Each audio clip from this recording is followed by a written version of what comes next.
Sujatha Priyankara පාන්දුර region එකට මුක වැඩබාර office එකේ වැඩ කරන්නේ. මම 2022 මිලිමීටර 225 බට මීටර 6ක් දිග බට පටවන්න ගිහිල්ලා බූම් ට්‍රක් එකකට ඒ දොරටයි බටේට අතර ඇඟිලි හිර වෙලා ඇඟිල්ල ඇටේටම කැපුණා. 2022 ජනවාරි 10. ඒතොර එදා මම හවස 6:07 වෙනකොට වැඩ කළා අපි තුවාලේ තියාගෙන. අන්තිමට මම හොස්පිටල් ගියා. ඔෆිස් එකට ආවේ නැහැ කියලා මගේ ඕෆ් එක ගහන්න මම එදා වැඩ කරපු දවසක් කැපුවා. तो दवस 4ක් හොස්පිටල් එකේ ඒ 4ක් කැපුවා. එතන අපිට තියෙන සුරක්ෂිතතාවය මොකද්ද? දැන් මේ ජෙමේජි පිරේන කම්කරු කාර්යාලයෙන් ආපෙලා මං ගමුවාම කිව්වා අපිට වන්දියක් දෙනවා කියලා. දැන් නෙවෙයි අපිට ඉහළ නිලධාරියෙක් කිව්වා දැනුම් දීලා තිබුණේ නැහැ. දැනුම් දෙන්න. ඊට පස්සේ මේ ඒගොල්ලෝ කියනවා දැනුම් දීම කලින් නැතිද ඒක ගෙවන්නේ කියන්නේ. අපි වහල් සේවයක් මේ කරන්නේ නැත්තම් කියනවා. අපි කිසිම සුරක්ෂිතතාවයක් නැහැ.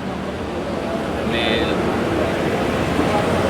ලාල්කාන්ත සහෝදරයා කිව්ව ඊට කලින් මහල් සේවය අහෝසි කරනවා කියලා. එයා අතර සමග සේවක සංගමේ ඉන්නේ. තාමත් ඒක ඉන්නවා. ඒගොල්ලෝ එහෙම කියලා මහල් සේවය අයින් කරනවා කියපුවා ජනාධිපතිලා ලියුම් ලියුවා. වර්තමාන නැමැති අමරකමරාධිකරණ ලියුම් ලියලා තියෙනවා. ඒ දෙන්නට ලියුම් දාලා අපිට කිසිම සහනයක් ලබා දෙන්නේ නැහැ. මේගොල්ලෝ පහුගිය ආණ්ඩුව අපිව කඩේ ආපු ක්‍රමයට වඩා යවන්න හදන්නේ. මේ අවුරුදු ගාණක් මේව අපි කම්කරුවෝ ගැන හිතන ආණ්ඩුවක්පත් කළත් අපිට වේදිතේ වෙන්නේ නැත්තම් ඇත්තම අපි මේ කියන්නේ ආණ්ඩුවට අපි කියන විතරේ සලකා බලන්න කියලා. දසම්පාදන මණ්ඩලයෙන් කවදාවත් අපි කියන තාක්ෂේත්‍රවල අපේ වහල් වගේ වැඩ ගන්න විතරයි කරන්නේ. කොන්ට්‍රැක්ට් සමාගම් වලින් ඒගොල්ලෝ කොමිස් ගන්නවා. ටෙන්ඩර් වෙනස් කර මාසයක් ගන්න. ඒක මිනිස්සු දන්නේ නැති විදිහට තමයි ඒගොල්ලෝ හිතන්නේ. ඒ වගේ වැඩ තියෙන්නේ මේක ඇතුලේ. මම එච්.එම්.අයි.බි. ප්‍රියංගිකා රාජ්‍යගම ජල සම්පාදන ක්‍රමයට අනියුක්ත තමයි මම සේවය කරන්නේ.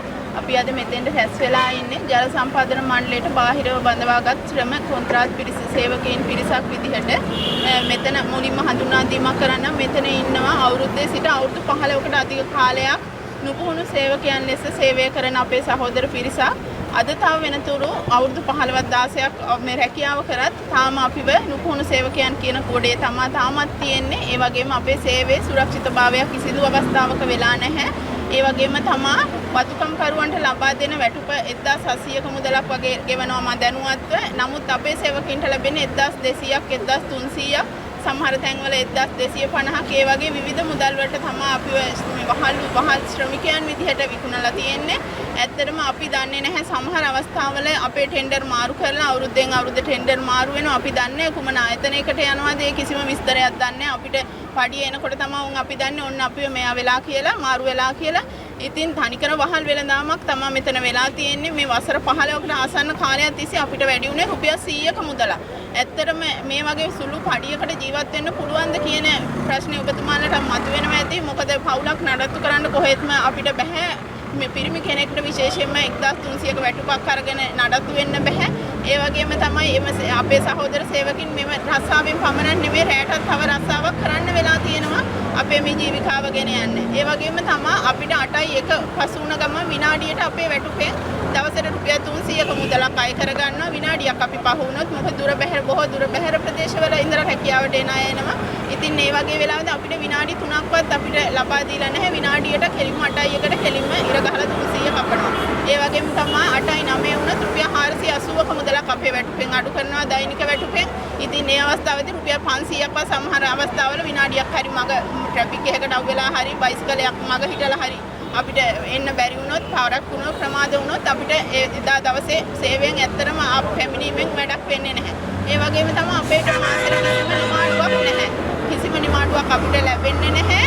නිමාඩුව කියන්නේ අපි බැරි වෙලා හරි සතිය දවසක නිමාඩුවක් ගත්ත ගමන් අපේ වැටුපෙන් රුපියල් 1000ක් කපනවා. නිමාඩු දෙකක් වුණොත් 2000යි. ওই විදිහට අපේ වැටුපෙන් අඩු කරගෙන යනවා. අපි සෙනසුරාදාත් අනිවාර්යෙන් සේවයට පැමිණෙන්න ඕන. ඉතින් ලොකු අසාධාරණයක් තමයි අපේ සහෝදරයින්ට වෙලා තියෙන්නේ. ඒ වගේම තමයි මෙතන අපිට කිසිම ජීවිතවලට කිසිම වගකීමක් නැහැ. කිසිම ආයතනයකින් අපිට වග කියන්නේ නැහැ. මෙතන ඉන්නවා මේ බියගම කලාපේ සහෝදරයෙක් මේ වැඩ කරද්දී අනතුරු වෙලා. නමුත් එතුමාටත් කිසිදු ගෙවීමක් හෝ එතුමාගේ ඇහැ වෙනුවෙන් හෝ කිසිම දෙයක් ඇත්තටම මේ වෙනකන් ලැබිලා නැහැ. ඒ වගේම මේ තව සහෝදරයෙක් ඉන්නවා අත කැපිලා. ඒ වගේ අවස්ථාවල ගොඩාක් අපේ අය ඉන්නවා. මරණයට පත් වුණ අවස්ථා පවා තියෙනවා. ඉතින් අපිට කිසිම ජල සම්පාදන සේවකයන් මේ කොන්ත්‍රාත් සේවකයන් විදිහට කිසිදු ආයතනයකින් අපිට වග කියන්නේ නැහැ. අපි දැන් අපි මග මැරුණත් මග කියන අපේ රැකියා ස්ථානික කරන වෙලාවෙදී මැරුණත් අපිට වගකීමක් ලැබෙන්නේ නැහැ. ඇත්තටම අපි මෙතන ජල සම්පාදන මණ්ඩලය අපහසුතාවයට පත් කරනවා, පාරිභෝගික ජනතාව අපහසුතාවයට පත් කරන්නවත් නෙමෙයි ඇවිල්ලා ඉන්නේ. අපේ වැටුප අද අපි කපාගෙන ඇවිල්ලා තියෙන්නේ. අපිට 1300 හෝ 1200 අද වැටෙන වැටුප අපිට අහිමි වෙලා තියෙනවා. ඒ වගේම මාසෙට දැන් අපෙන් රුපියල් 1000ක් අද දවසට අඩු කරගන්නවා. ඒකත් අඩු කරගෙන අපේ මුදලින් අපේ ශ්‍රමය මේවා කරගෙන තමයි අපි මෙතෙන්ට ඇවිල්ලා ඉන්නේ. අපි ඉල්ලන්නේ අපිව ජල සම්පාදන සේවකයෝ විදිහට බඳව ගන්න කියන ඉල්ලීම තමයි අපි දැඩිව ඔබතුමන්ලගෙන් ඉල්ලන්නේ. ජල සම්පාදන මණ්ඩලයේ එතුමන්ලගෙන් හා අපේ ජනාධිපතිතුමාගෙන් අපි ඉල්ලන්නේ අපිට සාධාරණයක් කරන්න. මෙච්චර කාලයක් අවුරුදු 15 16 20 සේවකයෝ ඉන්නවා. ඔයගොල්ලන්ට හොඳ අත්දැකීමක් තියෙනවා. ඇත්තටම මේ ආයතනවල ජල සම්පාදන මණ්ඩලයේ සමහර ආයතනවල සම්පූර්ණ වැඩ කටයුතු වෙන්නේ අපේ මේ මෑන් පවර් කොන්ත්‍රාත් සේවකයින් අතින්. ඉතින් එහෙම අවස්ථාවක එතරම් අපෙන් සේවයක් ඕන් ලබා ගන්නවා නම් අපිට සාධාරණ වැටුපක් දීලා අපිව සේවයට ස්ථිර කරගන්න. ඒ වගේම තමයි කොන්ත්‍රාත් සමාගම් වලට අපි දන්න තරමේ රුපියල් 2500ක් හෝ 3000ක් අපේ සේවකයෙකු වෙනුවෙන් ගෙවනවා. නමුත් අපිට අපි ඒක හරියට මේ මුදල දන්නේ නැහැ. ඉතින් එහෙම අවස්ථාවක ඇයි කොන්ත්‍රාත් සමාගමකට එහෙම මුදල් ගෙවන්නේ? ඒ මුදල අපිට ගෙවලා අපිව මේ බෝඩ් එකට අපිව ජල සම්පාදන මණ්ඩලයට බඳව ගන්න පුළුවන්. ඇයි කොන්ත්‍රාත් සමාගමකට ඒ විදියට මාරු කර විකුණන්නේ අපිව? තනිකරම වහල් සේවයක් තමයි මෙතන ක්‍රියාත්මක වෙන්නේ. ඉතින් අපි ජනාධිපතිතුමාගේ සහ මණ්ඩලයෙන් ඉල්ලීමක් කරනවා. ඉතාම කාරුණික ඉල්ලීමක් කරනවා අපිට සාකච්ඡා කරන්න අවස්ථාව දෙන්න. අපිට මේ සමග අපිට අනිවාර්යෙන් අපිව සේවයට බඳව ගන්න. අපි ජල සම්පාදන සේවකයෝ විදිහට ගන්න. මොකද මෙතන අත්දැකීම් නැති අය නේ. අවුරුදු 10 15 සේවය කරලා එකම තැනක එකම රස්සාව නැවත කරද්දී ඒට තරම් පුහුණුවක් තව අවශ්‍යද කියලා මම ප්‍රශ්න කරන්න කැමතියි. මොකද කිසිම ආයතනයක මාස 6 අවුරුද්දයි ඔය තමයි බලන්නේ. ඉතින් එහෙම එකේ 15ක් තිස්සේ මේ මිනිස්සු කරන රැකියාව ඇයි සුරක්ෂිත කරලා දෙන්න බැරි කියලා මම එතුමාලගෙන් අහනවා.